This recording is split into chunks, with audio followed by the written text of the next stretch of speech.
Livraria Católica Filhos da Imaculada. Conhecimento e espiritualidade. Primeira carta de Paulo aos Tessalonicenses. Hoje vire uma folha. Se você arrancou a folha para marcar, é só olhar atrás agora.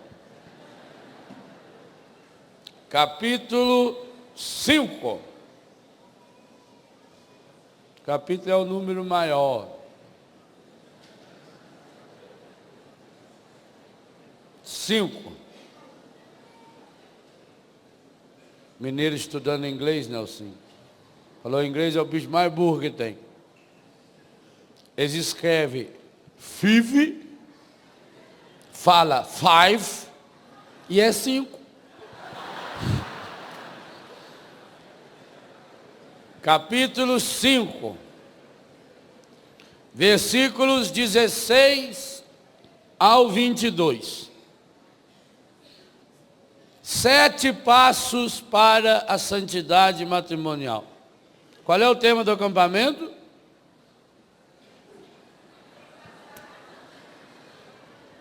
Virgem misericórdia. Vamos lá comprar as fitas de ontem. Saiba cada um de vós viver santamente o seu matrimônio.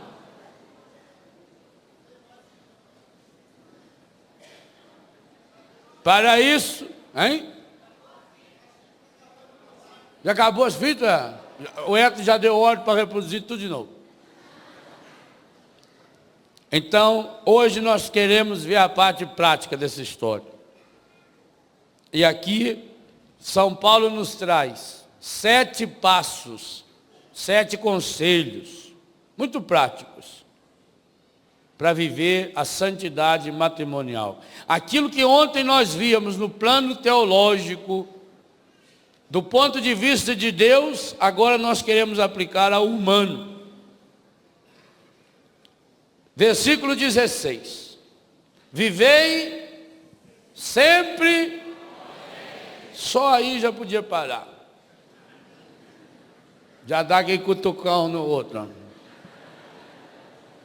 Vivei sempre. Para viver sempre contentes, é preciso orai sem cessar. Que tipo de oração o casal precisa aprender a fazer para viver concretamente a santidade do matrimônio? Versículo 17. Em todas as circunstâncias, dai graças, porque esta é a vosso respeito a vontade de Deus. E é esse versículo que nos liga ao tema do nosso acampamento. Lá no versículo 3 do capítulo 4. Esta é a vontade de Deus, 2 pontos. A vossa santificação. E Paulo aqui retoma agora o mesmo tema da vontade de Deus. E depois, na segunda pregação da manhã, eu vou falar dessa segunda parte que ele retoma a santificação. Em todas as circunstâncias, dai graças, porque esta é a vosso respeito a vontade de Deus em Jesus Cristo. Mas como isso é possível? 4 passos seguintes. Concretiza a possibilidade de viver sempre contentes, de orar sem cessar, e em todas as circunstâncias dai graças, porque esta é a vosso respeito à vontade de Deus. Quais são esses passos? Primeiro, não extingais o Espírito. No dia que você se casou e transformou o seu casamento em sacramento, Deus foi lá e lhe deu um presente, o Espírito Santo. O que você está fazendo com esse presente? Não extingais o Espírito. Seguinte, não desprezeis as profecias. Amor que não se alimenta da palavra morre em pouco tempo. E não há coisa pior no mundo do que o amor morto. do que o amor estragado, porque o amor estragado é fonte contínua de morte e de estrago. E quantos de nós experimentamos no nosso corpo, no nosso coração, essa realidade? Não desprezais as profecias, o que Deus nos fala. 21, o sexto conselho, o sexto passo concreto para a santidade matrimonial. Examinai tudo, mas abraçai o que é bom. Fique com o que é bom. E para que isso se concretize, uma atitude fundamental. E que o lar precisa ser esse lugar aonde a gente aprende a guardar-se. Guardai-vos de toda espécie de mal. Então vamos reler agora os 7 passos para a santidade matrimonial. Vivei. Vamos fazer assim, as mulheres lêem um versículo, os homens o seguinte, para gravar. Começa, as mulheres. Vivei. Orai sem cessar.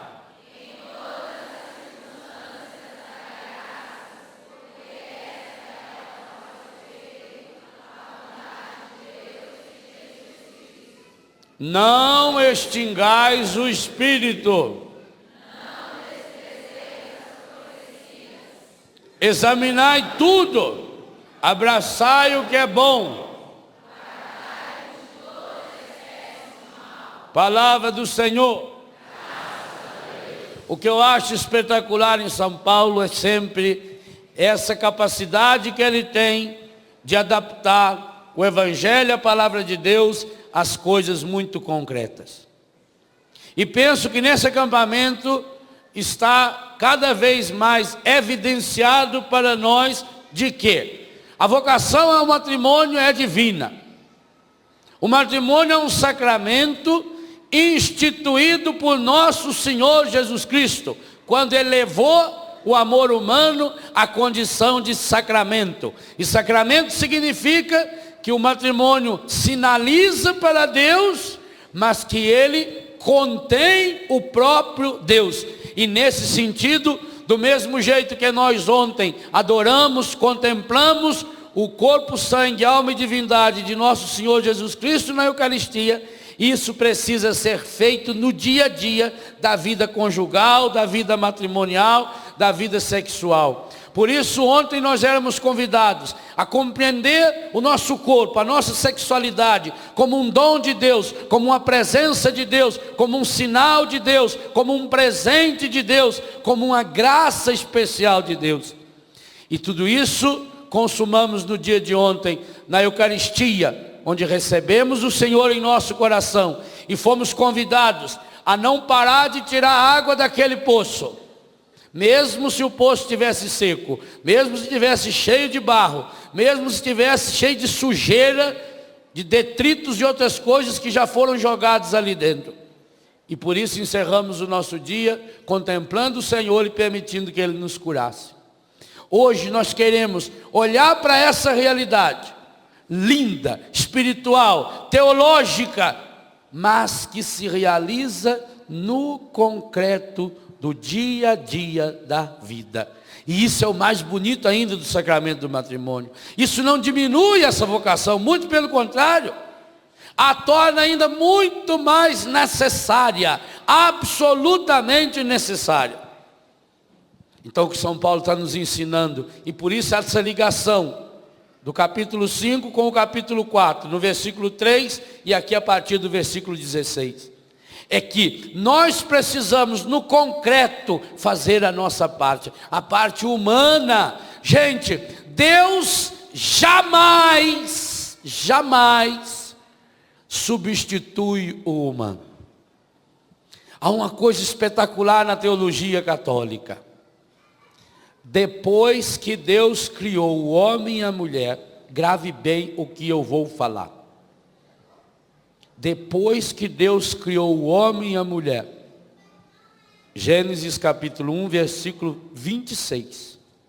Em nenhuma outra situação na história Deus agiu diretamente no mundo que não fosse através do homem e da mulher. Olha a importância que Deus deu ao ser humano. Deus não criou 2 bonequinhos que ele pudesse se divertir com eles.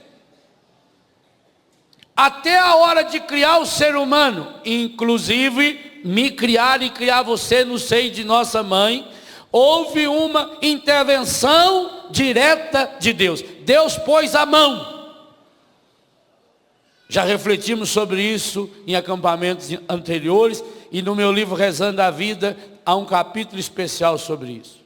Por isso que a mão humana é o órgão do corpo que mais se assemelha e que mais representa para nós a graça de Deus. É a única parte do corpo que toca o corpo inteiro. É o único órgão do corpo que não pode ser reproduzido, nem em computador. Não há nenhuma máquina no mundo, não há nenhum programa de computador, nem da NASA, nenhum que consiga reproduzir os 54 movimentos diferentes que tem uma mão humana. Exatamente porque, para fazer o ser humano, Deus pôs a sua mão. E não foi só para fazer Adão e Eva. O Salmo 138 ou 139 nos lembra: Tu, ó Senhor, me teceste no seio da minha mãe. Pois muito bem, depois que Deus criou o ser humano, Adão e Eva, o Léo, você, toda a ação de Deus no mundo acontece através da vontade humana. Olha como Deus se humilha. Olha o que Deus é capaz de fazer. E isso é tão verdadeiro que até mesmo para salvar o ser humano do pecado que o ser humano criou, por influência do encardido, Deus precisou encontrar um ser humano que o acolhesse plenamente, em todo o seu ser. Ave Maria, plena, cheia, repleta da graça. Por isso lembrávamos aqui no acampamento passado, o anjo chega para Maria e a saúda ave, que é exatamente o contrário de Eva. Para que aquilo que foi feito estragado pelo ser humano, em Maria, o ser humano pôde dizer sim a Deus, plenamente sim. Eu sou todo sim em Deus. Daí vem a importância da nossa vocação, e especialmente da sua vocação. Porque se a vocação sacerdotal, como lembra o catecismo da igreja, ao colocar em paridade esses 2 sacramentos, se a vocação sacerdotal, se o ministério ordenado é fazer Deus chegar até o ser humano através dos sinais sagrados, grave bem, através dos sinais sagrados, e por isso o sacerdote age in persona Christi, o Cristo age na pessoa do sacerdócio, mas é a pessoa do Cristo, por isso é ministério sacerdotal, e por isso a Igreja Católica conserva até hoje o ministério ordenado somente para homens, não porque seja mais ou menos do que a mulher, não, mas porque, como age na pessoa do Cristo, historicamente o Cristo foi homem, do sexo masculino. Se a vocação sacerdotal é o ministro de Deus ser instrumento da presença desse Deus e sinal desse Deus, a vocação matrimonial é para ser a síntese e o sinal visível, palpável, que dá de se tocar da Santíssima Trindade. Olha o tamanho da sua vocação. Por isso ela é santificadora para si e para os outros. Por isso ela é fonte de santidade. Mas essa santidade, e isso é importantíssimo, porque penso que aqui está uma grande inspiração do Espírito Santo, que está recuperando isso no final do século passado e nesse início de milênio. Porque não há dúvida que houve um tempo que na cabeça das pessoas o matrimônio era como se fosse uma vocação de segunda categoria. Se a pessoa não tivesse condição de ter uma vocação celibatária, não tivesse condições de viver a virgindade consagrada, que é um patamar lá em cima, então, bom, já que não consegue, então seja um mero casado. Segunda coisa, por um contexto cultural, e por isso vocês casais e nós precisamos refletir muito e ajudar a tirar esses resquícios que ainda sobraram. Parece que a vocação matrimonial não podia ser vivida diante de Deus. O que acontecia há 30 e poucos anos atrás? Marido e mulher vinham para a missa, mulher segurando no braço do marido, roupa de missa, aquele chinelo de salto alto, carcanhar rachado, passava batom, aí vem, no bolso aqui estava o livrinho da missa,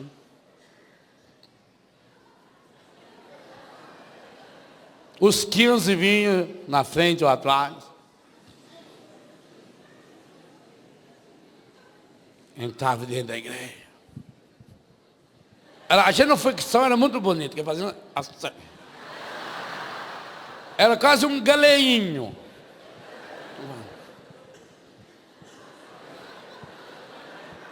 Alguns até hoje. Aí entrava dentro da igreja, o que acontecia? Cada um para o seu lado. Os homens, tudo de um lado aqui. E os homens acho que é do lado esquerdo, né? Eu já nem lembro mais. Homem e mulher não podia ficar nem na missa junto. Porque parecia que não. Isso é uma coisa meio. Não podia rezar junto. Tinha a fila no confessionário, a fila dos homens, que ia sempre rápida. Eu não sei se tem menos pecado. Dizem que não, dizem que o problema é que o coração do homem é igual um saco de batata. Você corta, cai tudo. A mulher é um saco de farinha de trigo. Cada vez que chacoalha, cai. Dizem que é por isso, a gente não sabe. Aquela filona da mulherzada. E outra que as mulheres também iam preparando junto a confissão. Que coisa, né? Olha quem está lá. Viu quem que veio?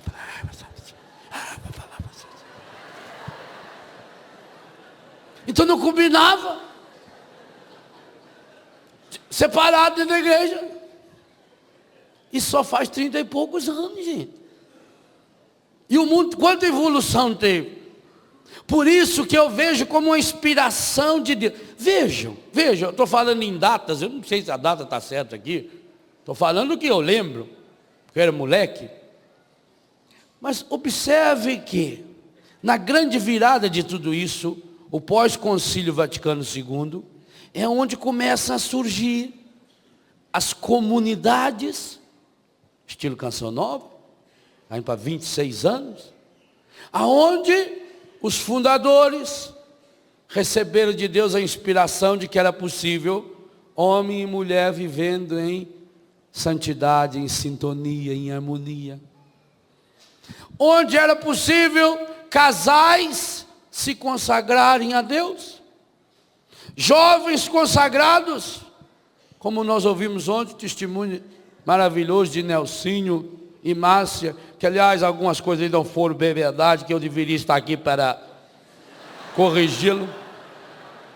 Quando ele falou dele, aquele menino ingênuo.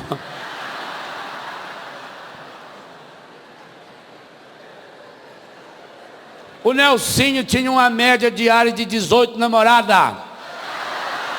Isso era uma média.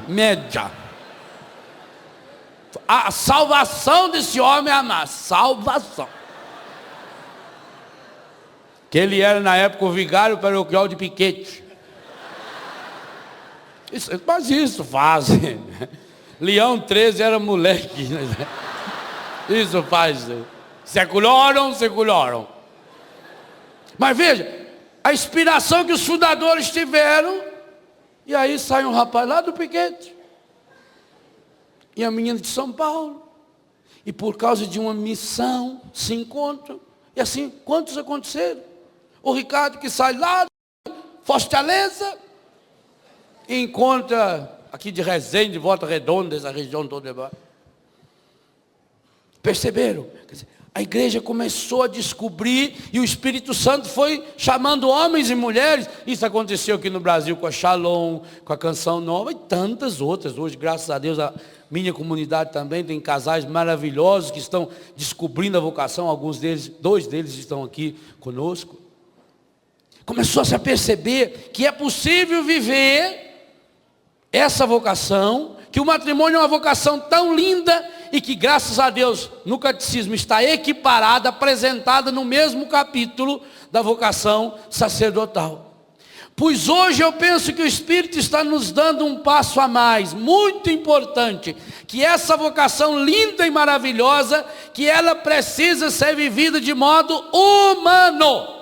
Por quê? Porque senão corre um grande risco. Foi o risco que correu o Cursilho, que correu muitos dos movimentos de casais.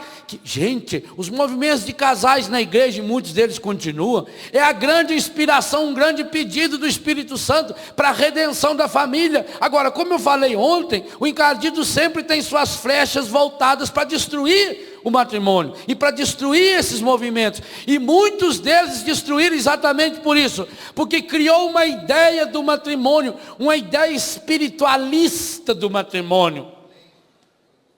E o matrimônio é um sacramento onde o Espírito Santo se manifesta na sua carne.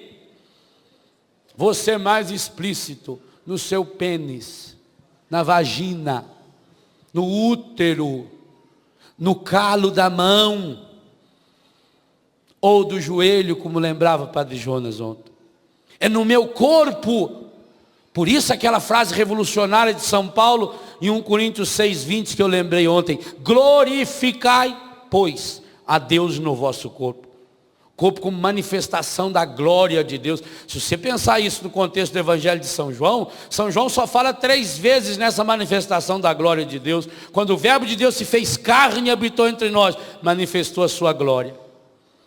Quando nas bodas de Caná, manifestou a sua glória. E quando na ressurreição de Lázaro, manifestou a sua glória.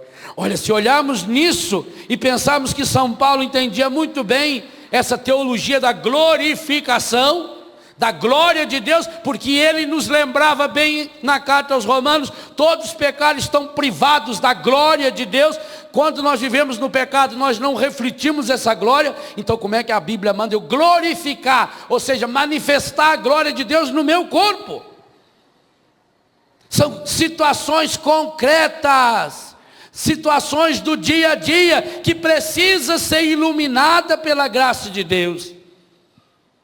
Mas não ter uma concepção aérea: eu entreguei os problemas da minha vida para Jesus. Entregou? Pega de volta. O que ele vai fazer com isso?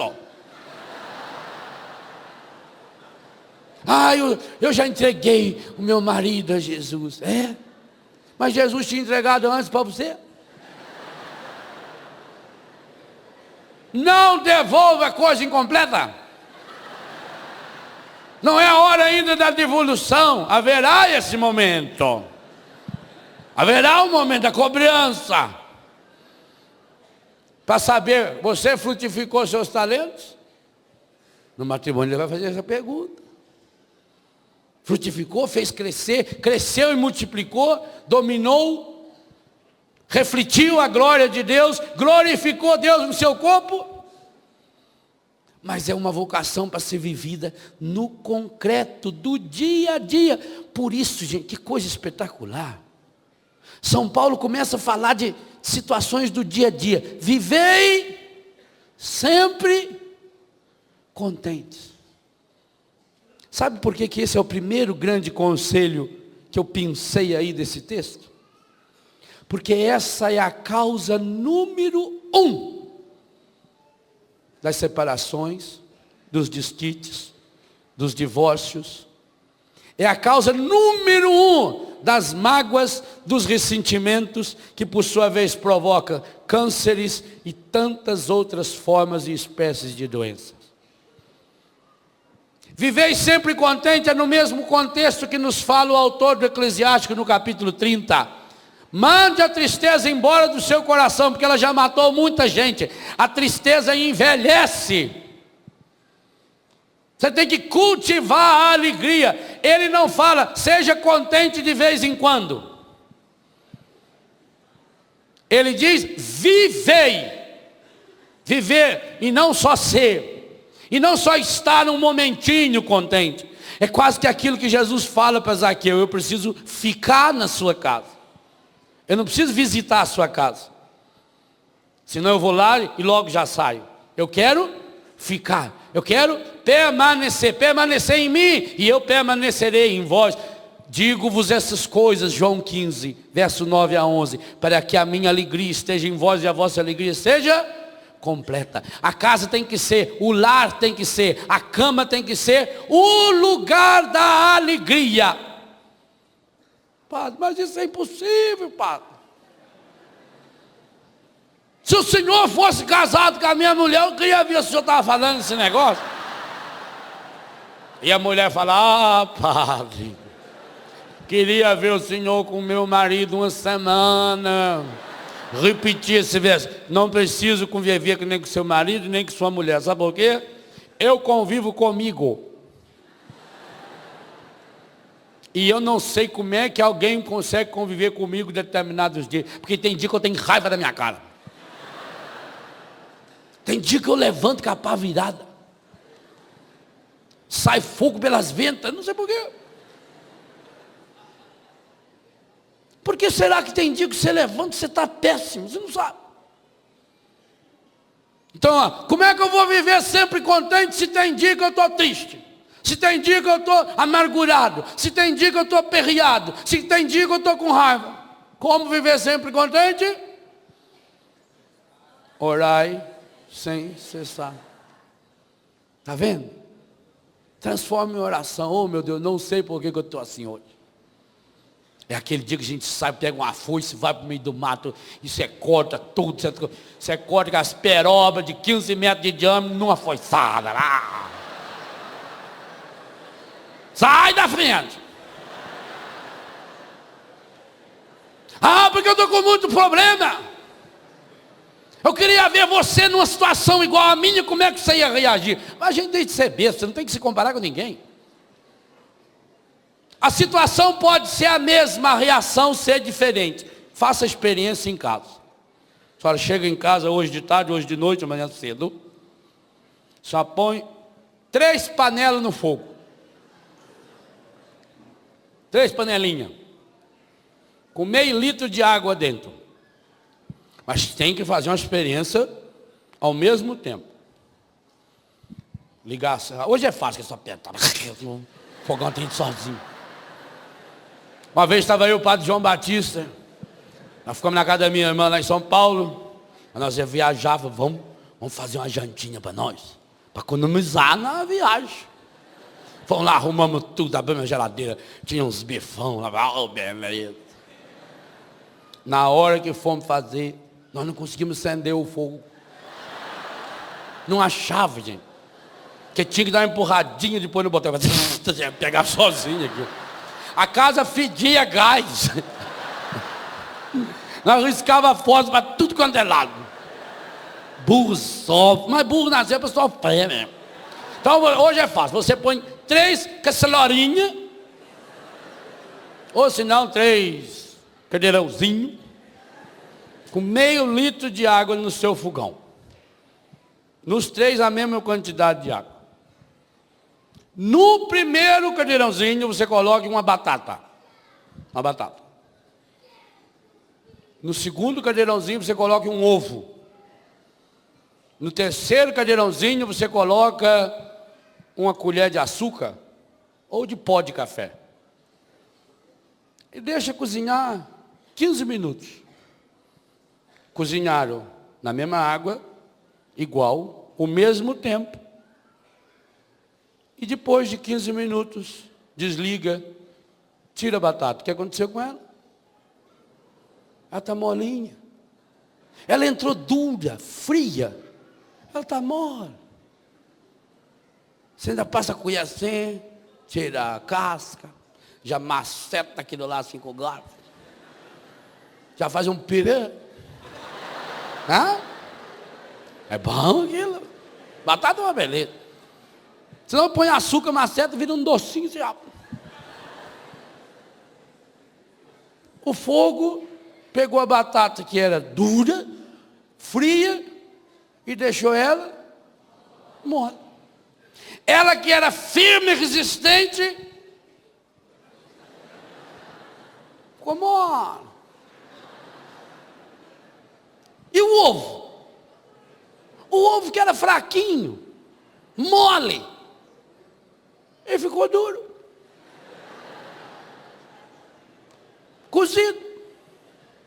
Mas como é que pode a mesma água que amoleceu a batata, endureceu o ovo? E o açúcar e o pó? Desmanchou-se na água, tomou conta da água, dominou a água. Falou para a água, você não sai mais daqui não, entrou água, sai café. Mas não foi a mesma água, não foi o mesmo fogo. Está vendo? Então não adianta você se comparar. Ah, se fulano para eles passasse o que eu passava. Ah, meu filho, tem dia que você é meio batata. Acontece um problema, você fica tudo mole, desmancha à toa.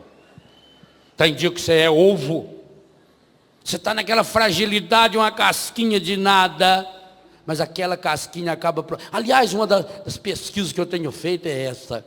Que hora em que a galinha fabrica a casca do ovo para pôr no ovo? Eu já matei galinha, você acha lá 6, 7, 8 ovos, tem ovo que já está quase pronto. Mas eu não acho a casca. Onde na galinha encontra-se a fabricação de casca? Isso é um mistério profundo. Eu estou estudando, eu estou pesquisando. Ou você já sabe? Se sabe, me explica. Não entendo? Não entendo. Tem coisas que eu não entendo. Por exemplo, o nosso corpo tem uma temperatura de 36 graus, não é? Média. Então só podia sentir calor quando tivesse acima de 36 graus centígrados. Como é que com 25 graus já sinto calor? Se fora de mim está mais frio que eu, e como é que eu sinto calor? Isso é um mistério. Isso é um problema que... Vamos continuar a nossa pesquisa. Então tem dia que você é aquele ovo, você está com a casquinha fininha, aí leva o choque da água. Fica duro, fica firme, fica com mais raiva. Agora é que eu vou, minha filha. Agora não tem que me segurar, não. E vai, parece uma mula mesmo que desembesta e vai, não tem que segura. A anta é isso. A anta é um bicho espetacular. Só que na hora do problema ela vai só em frente. Se tiver buraco ela cai, se tiver cerca ela arrebenta, se tiver árvore ela mete a cara. É esse espírito que pega em certas pessoas que pega. Sabe que o cavalo, para puxar a carroça, você tem que botar aquele trem aqui nas costas dele, na cara dele, não tem? Ele não via do lado, a viseira. Então, às vezes você passa uma situação que você está fragilizada, você está feito aquele ovo, qualquer coisa você se desmancha. E aí passou pelaquela água quente, a mesma água que amoleceu a batata. E você ficou firme, você ficou resistente, você concentrou suas forças. E aquela casca que era coisinha à toa, ela protegeu e você tira aquela casca, está ovinho bonito. Por isso que o Colombo opôs em pé. Sei lá se ele pôs ou se ele não pôs também, porque aqui agora está posto, tá. E a mesma água fez. E aí que vem uma grande sabedoria. Eu acho que o matrimônio precisa ser, cada um do marido e a mulher, tem dia que é preciso. No dia que a mulher tiver mais para ovo, ele tem que ser mais batata. Ele tem que saber amolecer. Não é assim? Saber ficar quieto. Deixa pra lá. Finge que não vê. Mas isso só vai acontecer quando o marido e a mulher tiver a coragem de se desmanchar na água, porque amar é morrer. E nós somos chamados a mudar a realidade. A nossa grande vocação é um dia chegar a ser pó, que se desmancha na realidade, mas muda a realidade. Por onde eu passo, aquela água não é mais a mesma, não. É por isso que na missa o padre bota um pouquinho de água no vinho. Não existe laboratório nenhum no mundo que seja capaz de tirar aquela água que o padre botou no vinho. E o que será transformado em sangue de Jesus é o vinho com aquela água que representa o meu e o seu pecado. E é lindo, é matrimonial, é esponsal, é união. Pelo mistério dessa água, nesse vinho possamos participar da divindade de vosso Filho, que se dignou assumir a nossa humanidade. Então, vai ter situações em que a gente precisa se disso agora. O pó e o açúcar só muda a água na medida que se dissolve. Amar é ter a coragem de se derreter. Do mesmo jeito que o Cristo na minha boca se derrete, se desfaz, se despersonaliza para me personalizar. Amar é a coragem de gastar-se, de se despersonalizar para fazer o outro tornar-se cada dia mais pessoa, cada dia mais gente. É impregnar o outro com aquilo que eu sou. Se você tirasse um conta-gota, uma gotinha daquela água que estava no pó, e pingasse na mão, e cheirasse, ainda mais se for um pó das Minas Gerais, que é o melhor café do mundo, aquele cheiro.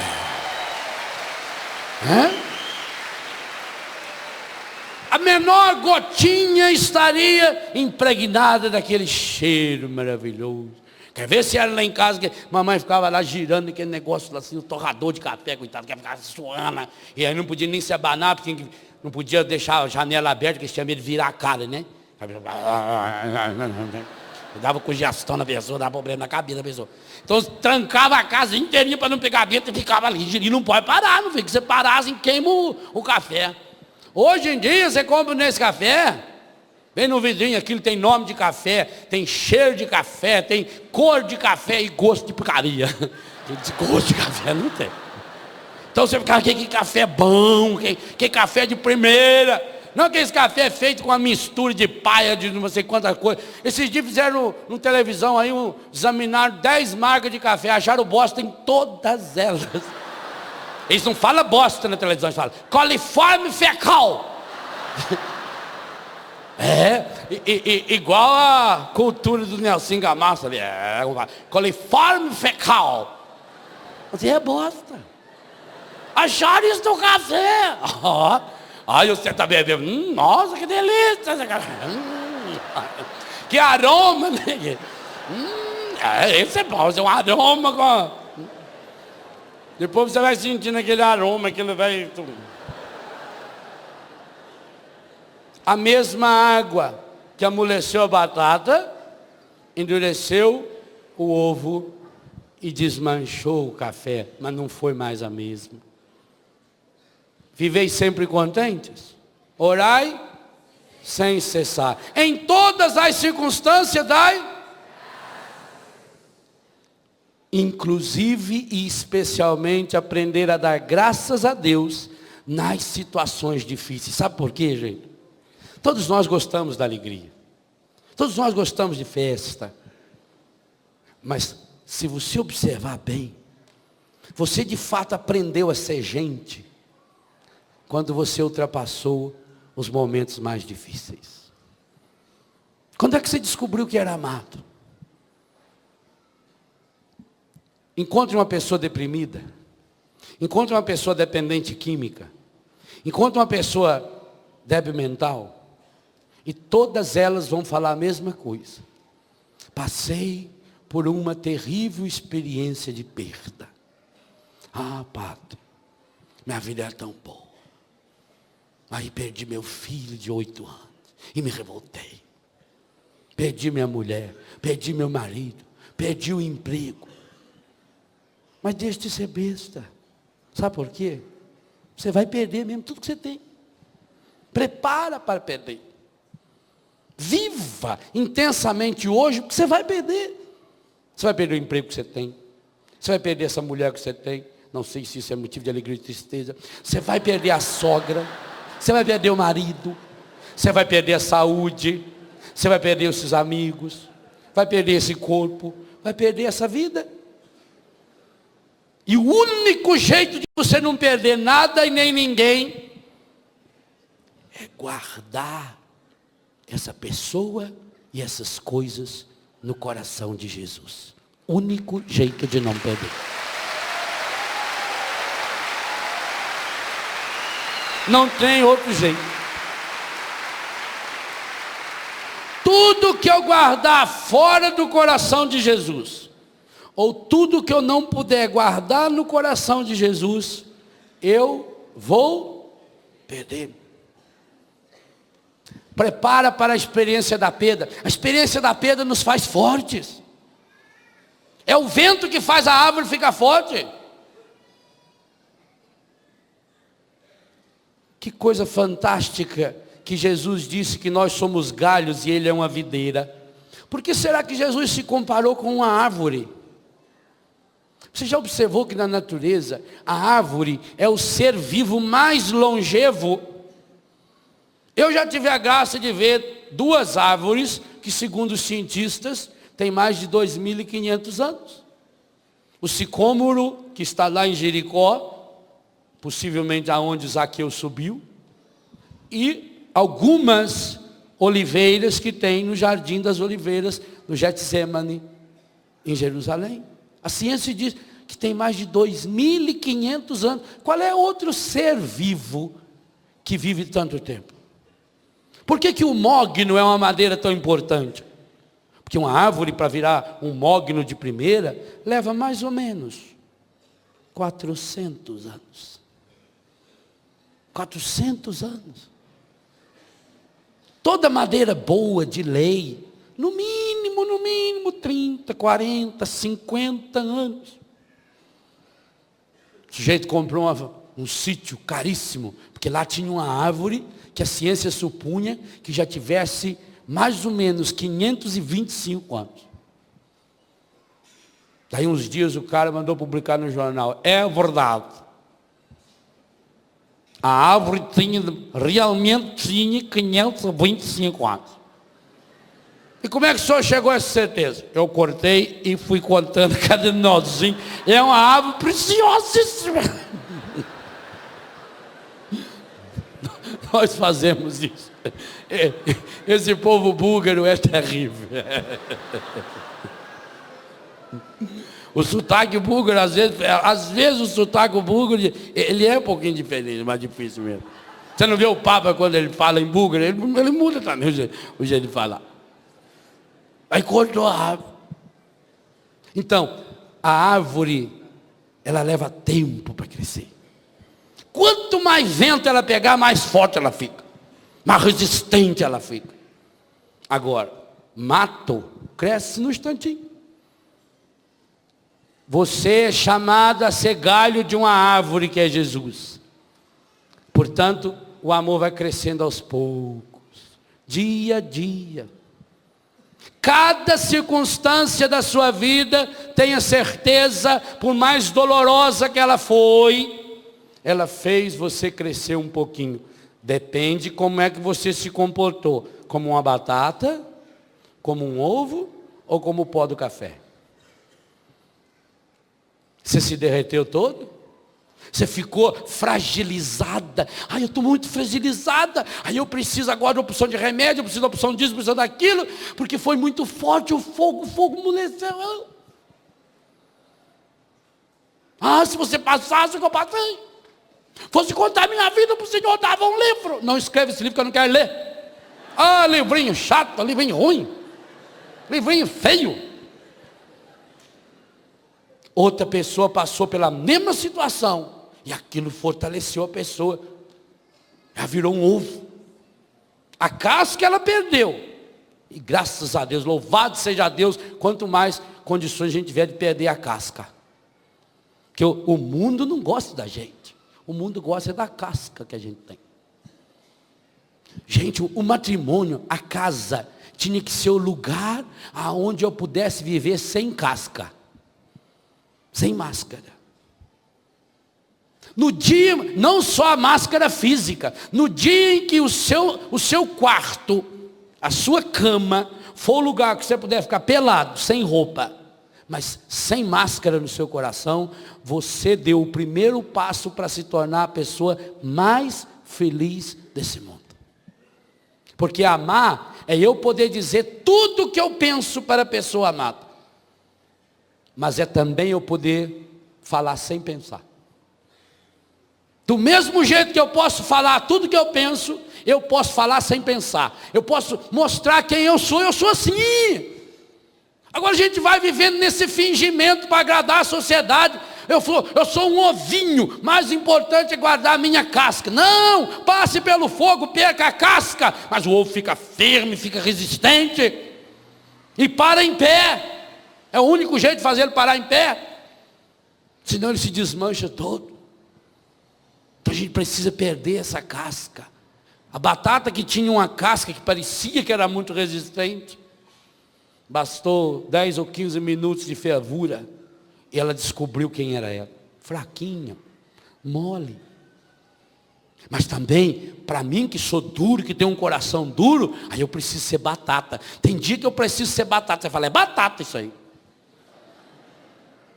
Tem dia que você precisa amolecer.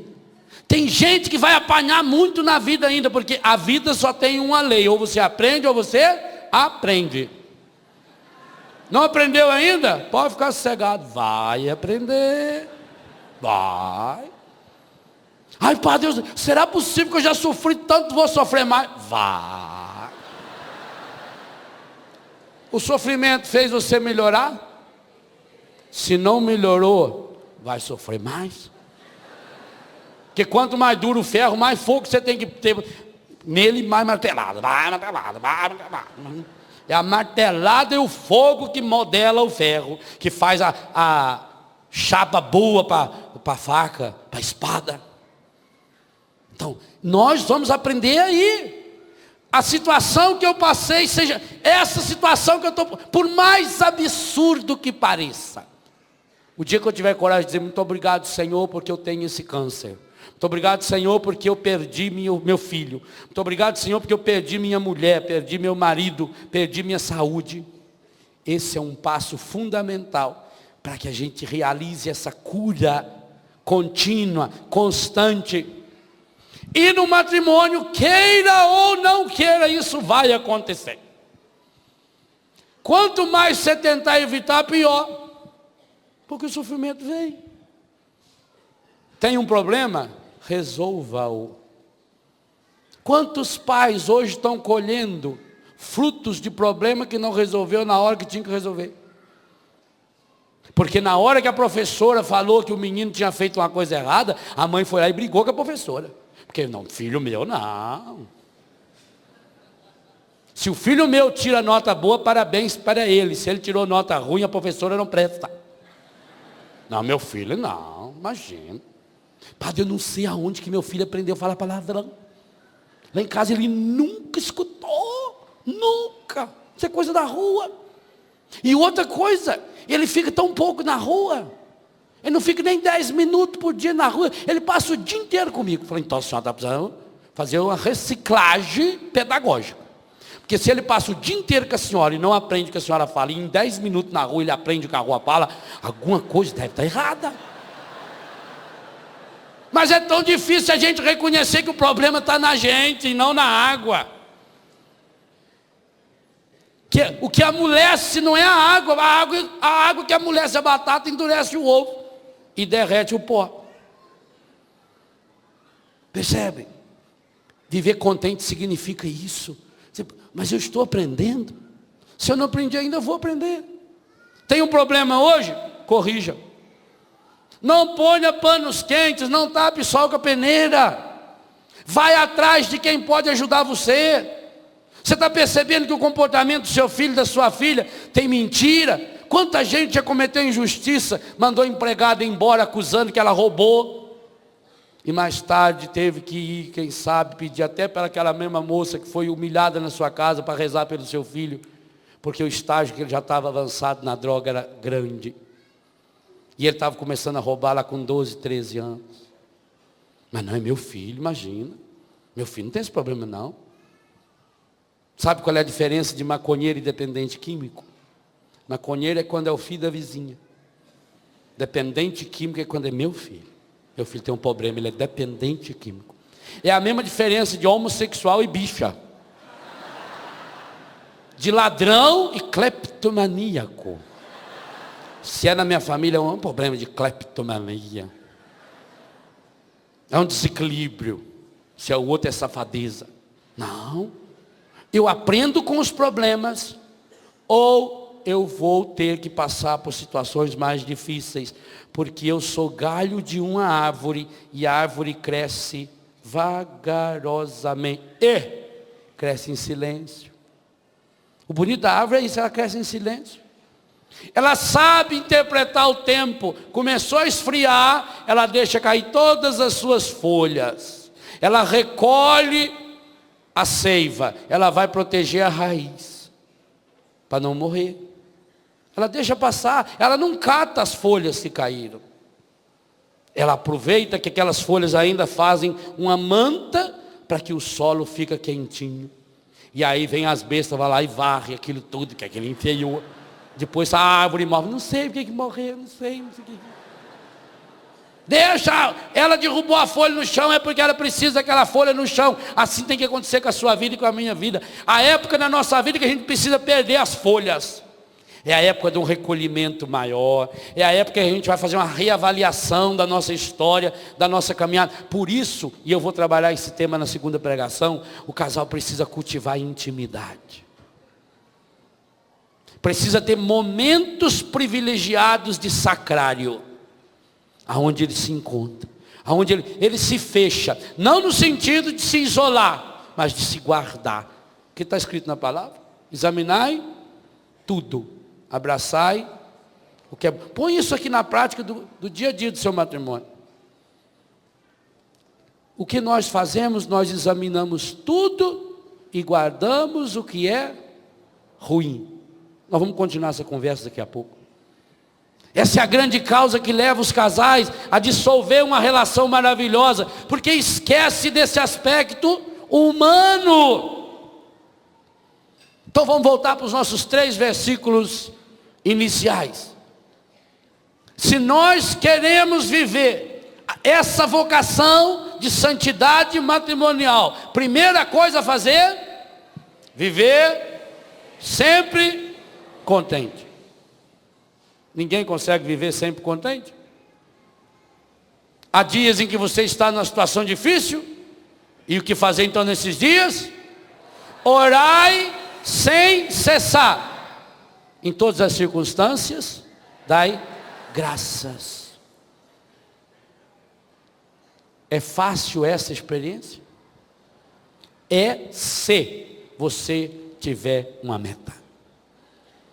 Se você tiver um motivo, e aqui está a grande meta do sacramento do matrimônio.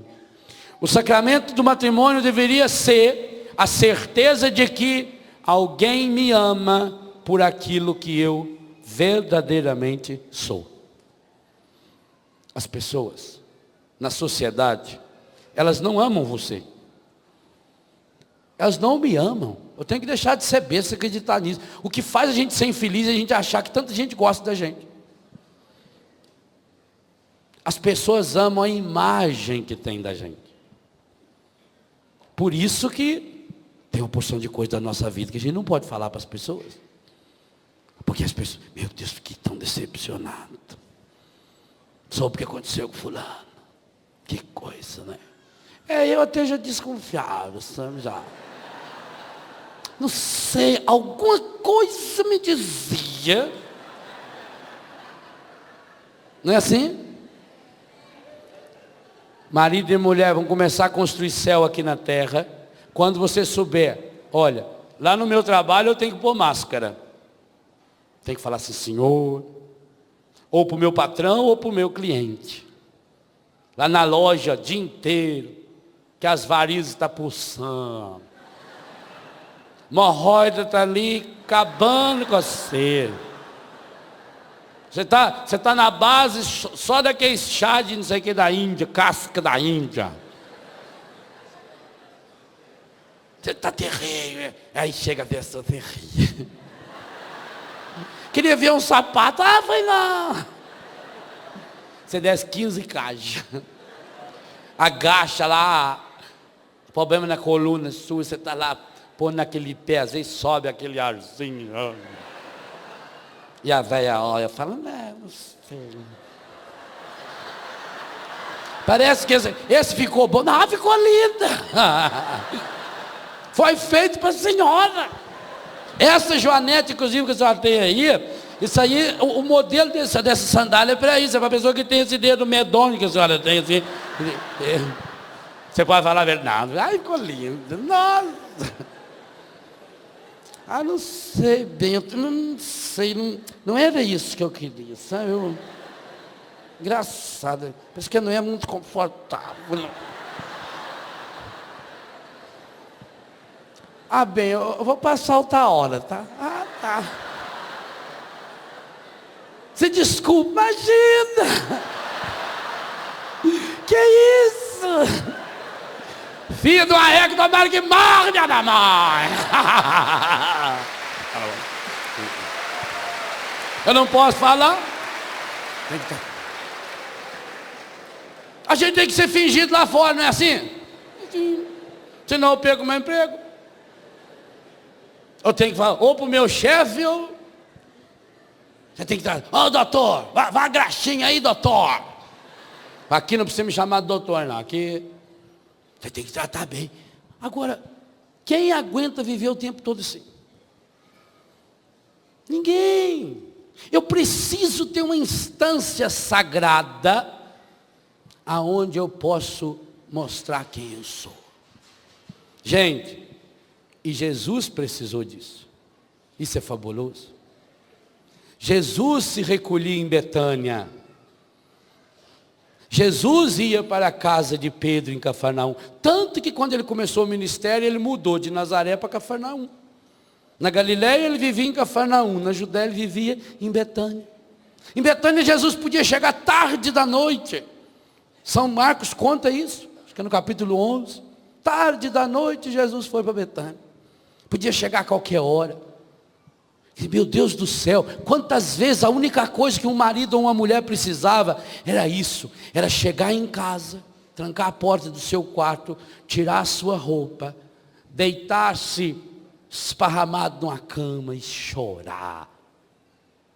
E talvez não precisava escutar e não falar nada, só a mão da esposa passando no seu cabelo, na sua barba, ou a mão do marido passando no seu rosto, nas suas costas. E quem sabe a pessoa dormia ali, sem janta, sem banho, sem nada. Acordaria de madrugada, retomaria o seu dia. É isso que nós precisamos. Foi isso que Deus pensou. Quando Deus pensou na família, Ele pensou em reproduzir o lugar em que pudesse viver como Ele vive. E isso quem falou foi o Papa João Paulo II. A família é chamada a reproduzir o amor que Deus vive dentro da Santíssima Trindade. O Pai, o Filho e o Espírito Santo. Jesus podia falar com o Pai abertamente. Jesus não tinha segredo para o Pai. Jesus podia brigar com o Pai. Meu Pai, por que me abandonaste? Se possível, afasta de mim esse cálice. Olha que coisa fantástica. Aquilo que é a Santíssima Trindade, a comunhão plena do Pai, do Filho e do Espírito, você tem que reproduzir na sua família, mas reproduzir de modo humano. O espiritual virá, e eu vou terminar a segunda meditação de hoje falando disso, o espiritual virá como uma consequência desse humano, dessa ternura. Isso é viver sempre contente. Eu só posso viver sempre contente se eu puder chorar no colo da pessoa. Todos nós precisamos chorar. A Bíblia não tem medo de mostrar que todos os grandes homens da Bíblia choraram. Todos. A começar de José, que foi o homem mais importante, segundo homem do Egito. 8 vezes diz que ele chorou. Jesus, Pedro, Moisés, Abraão, Davi, todos choraram. E você? Chora onde? Na mesa do bar? Com seus potinhos de remédios? No ombro de uma prostituta? Ou um prostituído? Viver sempre contente significa eu preciso alguém diante do qual eu possa ser eu mesmo. Eu posso chorar minhas mágoas, minhas fraquezas, minhas limitações.